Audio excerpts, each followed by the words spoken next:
Халық сонын олу вақтында мошенниклар қораклықның яңа ысулын уйлап топқан. Мошенниклар тұзағына әләкмәс үшін нәрсәләрні білерге керек. Бұл хақта келесі сюжетті.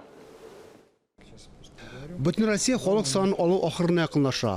Әлеге мөһим чара киләсе якшәмбедә 14 ноябрьдә тәмамлана.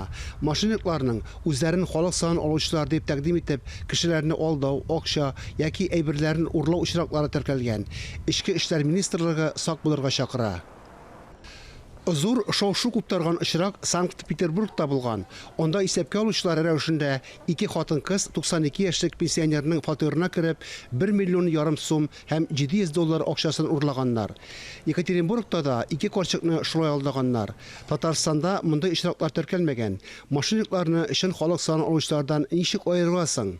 У каждого переписчика имеется номерной удостоверение. Һәр исәпкә алучының номерлы таныклыгы бар. Ул махсус саклагыч билгеләрдән тора. Шулай ук яктылыкны кире кайтаручы махсус жилет кигән, шарф бәйләгән, кулында планшет булырга тиеш.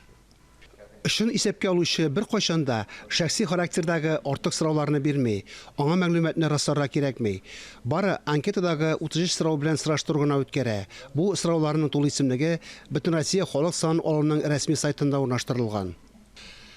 Бүтін Россия халық сан алуда катнашуның төп эш ысулы бар. Беренчесе сан алучы аша анкета тутырырга, икенчесе стационар пунктка яки күп функцияле үзәккә килеп, шулай ук интернеттан дәүләт хезмәтләре порталы аша сорауларга җавапны мөстәкыйль тутырырга мөмкин.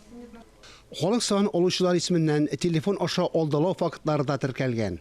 Телефон аша халық санын алуны үтү тәкъдиме белән шалтыратулар булса, SMS хәбәр килсә, бернинди мәгълүмат җибәргә кирәкми.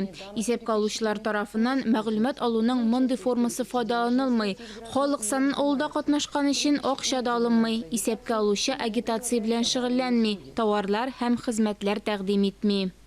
Әгәр сан алучыга карата шик туса, аны Татарстан стат предприятиесенең кайнар линия телефонына шалтыратып тикшерергә мөмкин. Номеры экранда күрсәтелгән. Әгәр шигегез расланса, кичекмәстән полиция чакыртыгыз. Фарис Мөхәммәтов, Булат Шакиев, Тахир Хәсәнов, Ленар Хәбибуллин, Татарстан яңалыклары.